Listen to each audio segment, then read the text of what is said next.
Namaste, Assalamu alaikum, Shalom, Ni hao, buenos dias, Heseche, Aquaba, Welcome, what up, do?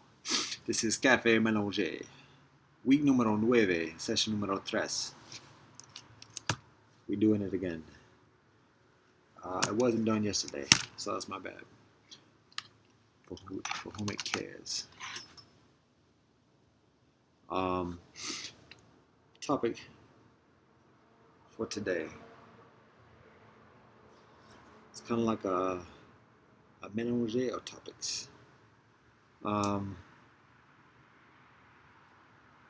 Mindful of the battery, mindful of the storage, mindful of the relevance, mindful of the necessity.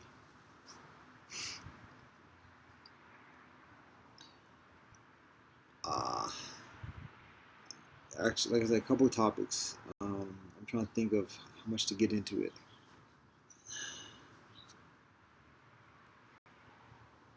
The primary topic that seems to be most pressing, most urgent, or most relevant at the moment pertains to transcendence, something along those lines. It's again in response to another additional YouTube video, so I'll keep watching that YouTube.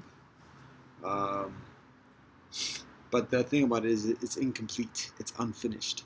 It has yet to be processed thoroughly and properly, and so I'm hesitant in like articulating a semblance of it because it is weighty, and I particularly because it's on the spiritual side and the religious side, without the intention of proselytizing any specific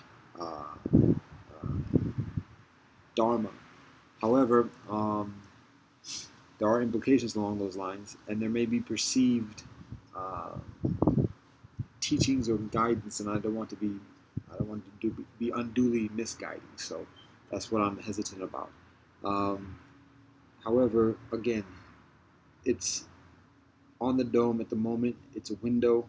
Mañana is the light day, so I ain't sharing it mañana. That would be waiting till next week, and then the way I experience things, might be something else going on next week. I might not be feeling it or whatever else. So it's a window at the moment, so this is what I share. So again, I watched a couple of additional episodes or sessions of the Grapevine. I'm also going to throw in an intro to the other topic before I get to that. Is I watched some episodes of the Tifu. I think it's called Tifu or Tifo, which is a footballing series or a footballing channel on YouTube. And that's actually the crux of the conversation or the topics that I have to share at the moment. Unless somebody else joins in. Yeah, I get to follow up on that. Too tough at the moment as well. That's one of the things I'm working on within the next week. This week and next week.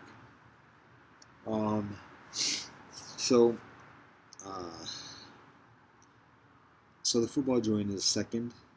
The first joint is the spiritual, religious transcendence thing. Partially revelatory. And it goes like this. I was watching again the Grapevine, and the particular sessions of these, there are two conversations. One session was on interracial relationships, and the other session was on biracial and black. So these are actually, again, very relevant to the topic and experience of Belanger. And again, for context, Grapevine is a group of young people of African ancestry, Nubians, black folk on this continent that talk about contemporary topics. Often it's pop culture. In this particular case, it was kind of contemporary culture, contemporary experience. So again, interracial relationships is one of the topics, and then the other topic of the other session was biracial and blackness. And these were done actually a few years ago. And I saw portions of it, I think, before, but I watched the gist of each one in the past day. So I don't think this one's mine.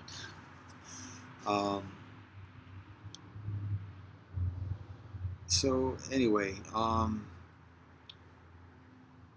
without getting into like the details of what the comment was about, I do want to do like a response to some of it, but uh, some people obviously didn't support interrelational relationships. Some people did support it, um, and some people were very critical about mixed people.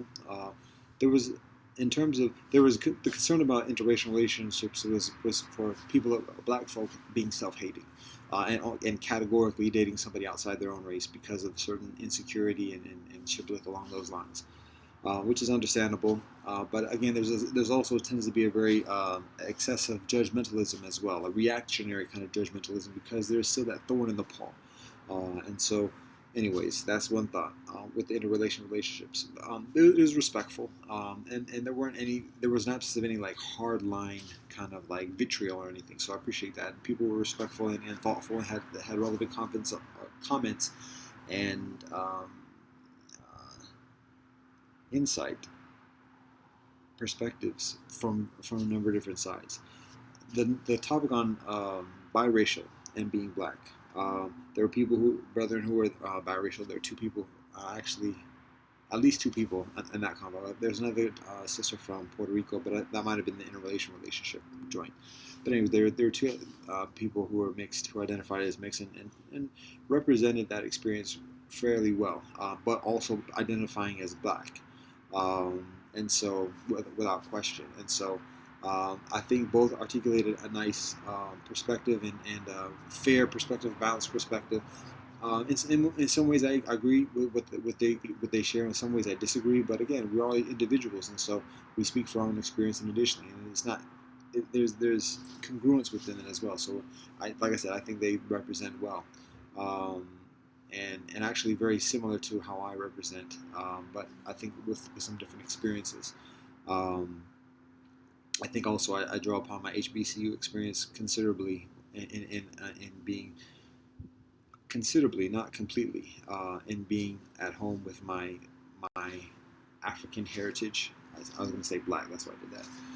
My African heritage and identity, Nubian, um, but also my politics. But so before I get into that, what I want to say is a general response. Again, some people were like, biracial is biracial and respect that and respect their black heritage as well.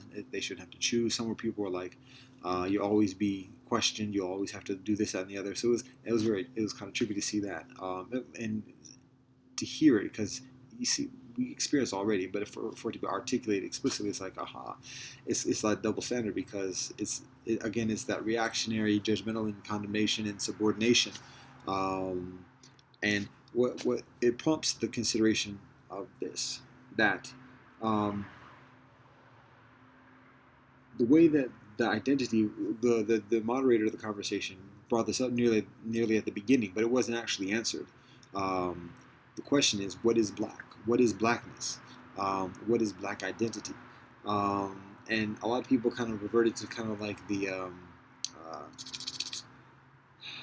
the blood quantum standard, particularly predicated upon phenotype appearance, as kind of like the hierarchy of who can claim to be black and who can judge others accordingly. Um, but again, the question was unanswered. After she asked it, the kind of conversation kind of went on some other directions. It's a critical question, because what I observed from that conversation and from my experience in life, but it kind of occurred to me when watching the video, is that basically um, it's very interesting. It seems as though black folk, quote unquote black folk, um, on this continent and perhaps in the Western Hemisphere, particularly in the United States, have a very Christian approach towards being black. And by that, I don't necessarily mean identifying as Christian, but the methodology of identifying. And it's like this. It's an experience of pain. It's an experience of suffering. And so the affirmation of a black identity is one that claims allegiance, um, and claims allegiance with that suffering. Um, and so, and it's just a proclamation. That's all it is. That's effectively what it is, and it's a continual proclamation, and it's a proclamation that's called into question and tested, this and the other, And then it becomes a question of what people are willing to do for that proclamation, or amidst that proclamation. But it's basically a proclamation, and that is very insufficient in terms of a foundation for community building and community relationship. I mentioned before the teachings, particularly that Confucius says, but additional within our respective traditions of Earth, that community and relationship is not just a matter of proclamation or identity. Um, it's a matter of principles. It's a matter of discipline.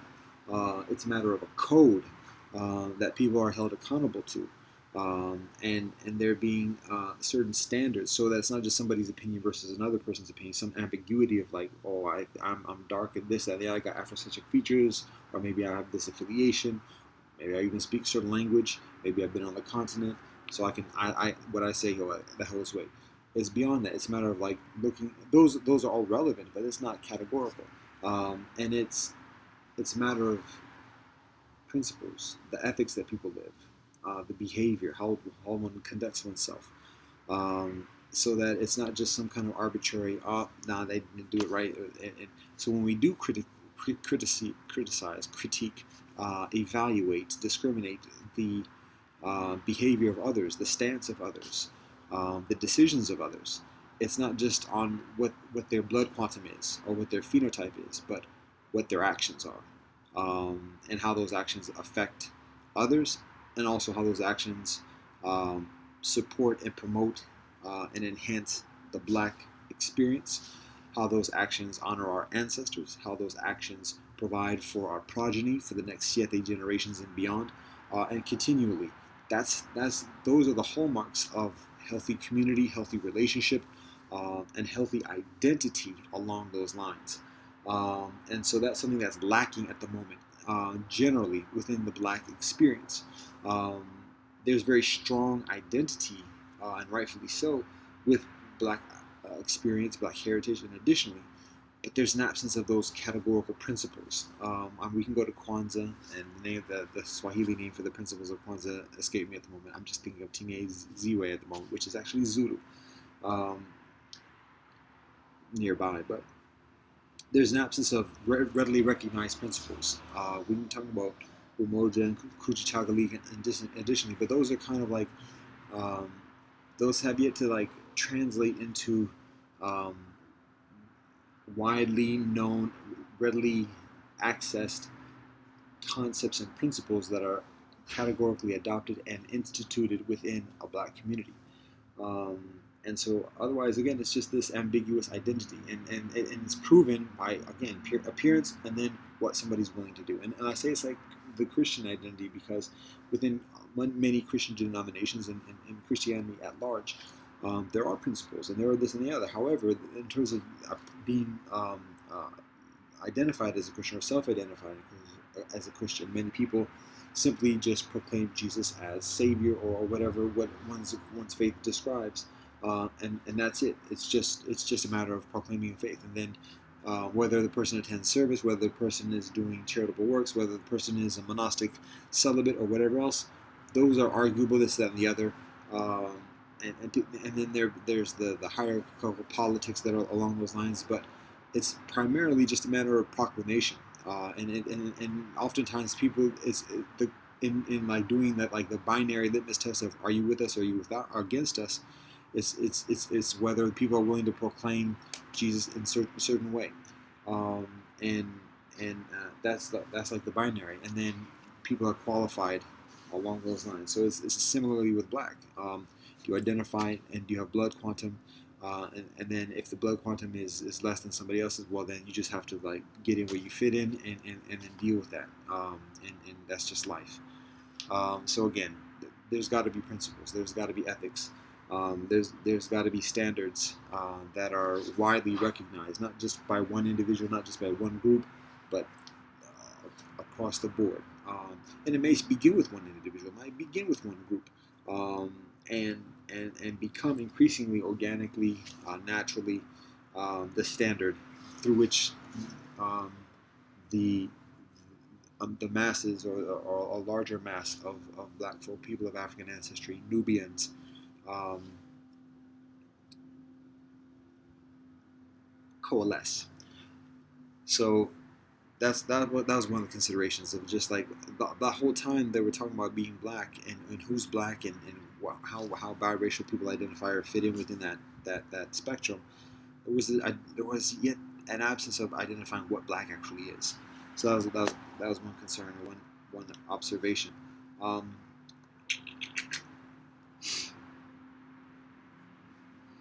One other thing I'll say in terms of critique, and then this is not what I was actually talking about in terms of like getting to it, and the battery is getting down there. All right. I think there's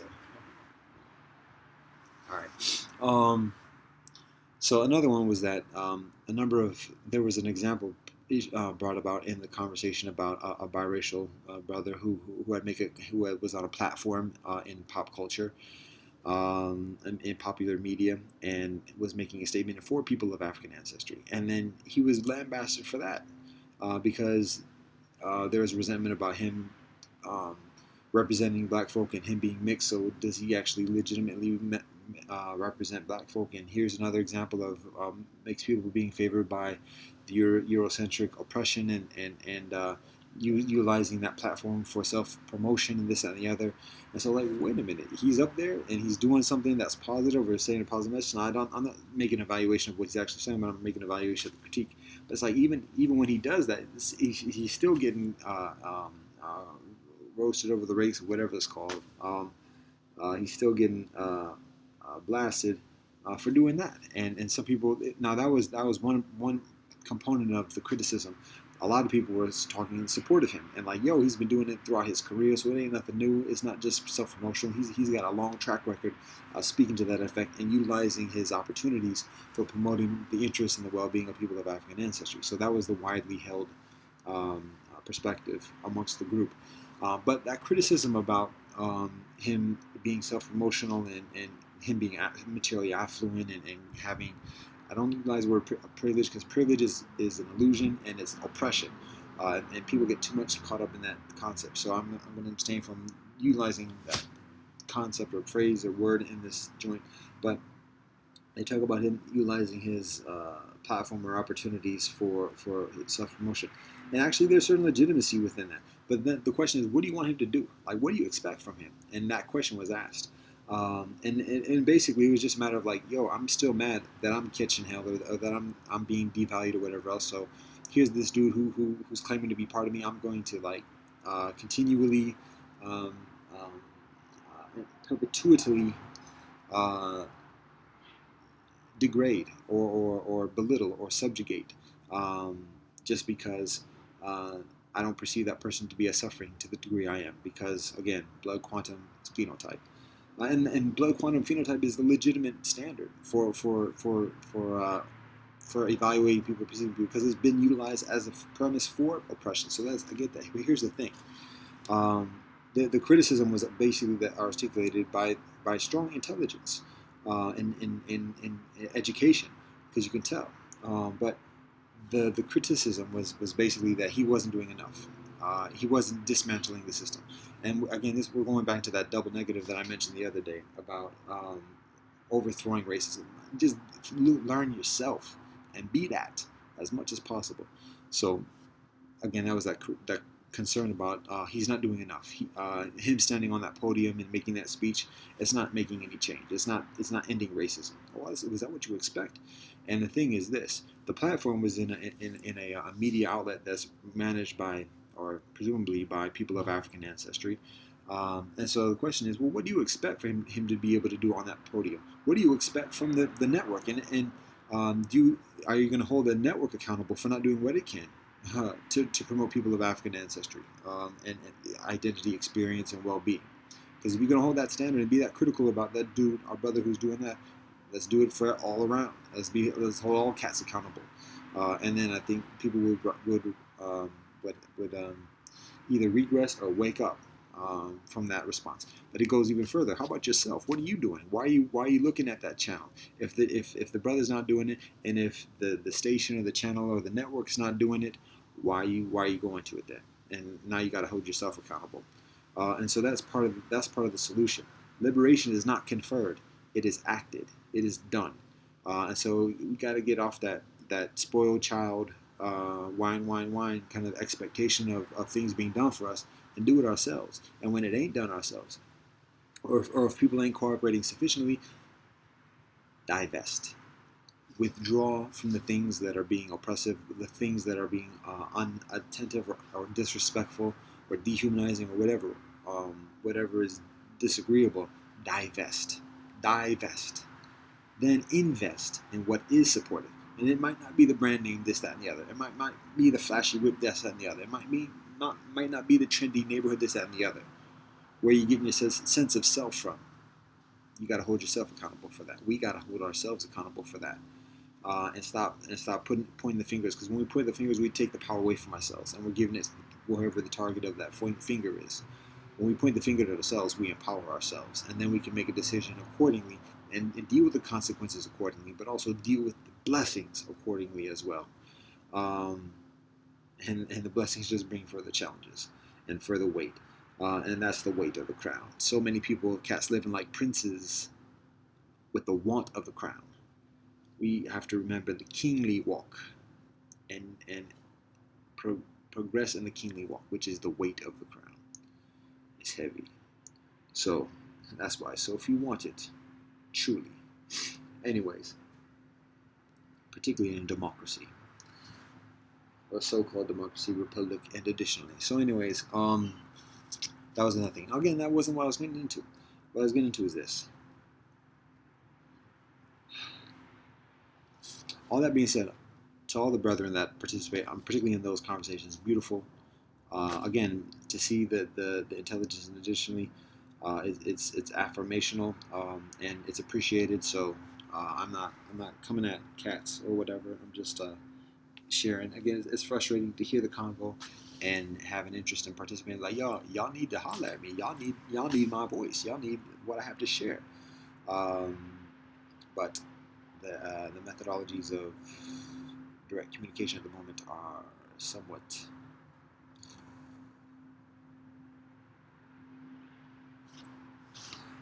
leave it at that. So anyways, this is what I have to share. Again, like I said, it's in process. It's unfinished. I have to continually check. I might actually, if the battery gets low, I'll just go inside and continue inside. Connect the battery. So,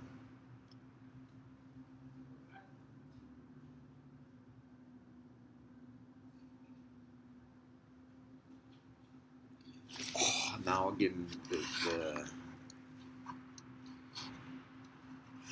the storage joint. So I'm going to stop the recording here and then record it again, just so that this one takes, and then work on the other one. That storage is a beast.